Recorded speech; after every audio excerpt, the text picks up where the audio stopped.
Was put on an IV nicardipine drip until he was taken to the OR for surgical clipping of the ACOM aneurysm. Post-operatively, though, he was noted to have T-wave inversions on the EKG, and his troponins continued to elevate.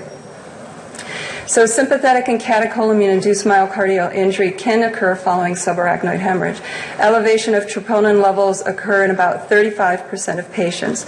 Arrhythmias in another third, and the overall 10 to 28% of patients with subarachnoid hemorrhage have global or regional large vessel systolic dysfunction on echo.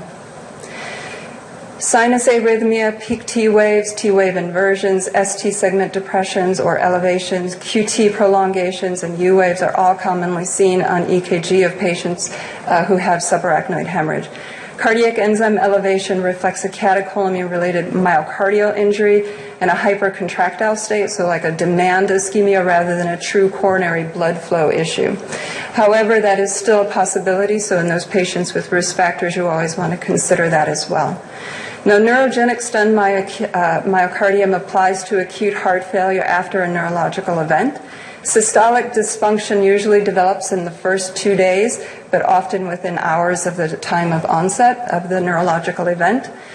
Presentation, a patient may have chest pain, dyspnea, hypoxemia, or cardiogenic shock, and pulmonary edema with elevated cardiac markers. It can contribute to sudden death in about 12% of patients that die in that pre-hospital state. And typical echo findings can include an apical-sparing regional wall motion abnormality or global hypokinesis. Acute cardiomyopathies may require aggressive management of congestive heart failure, including Lasix, inotropic agents, and even in extreme cases, they might need an intra-aortic balloon pump. The manifestations come on quickly, but they also dissipate quickly. So in about 1 to 3 days, the myocardium function will start to return to normal.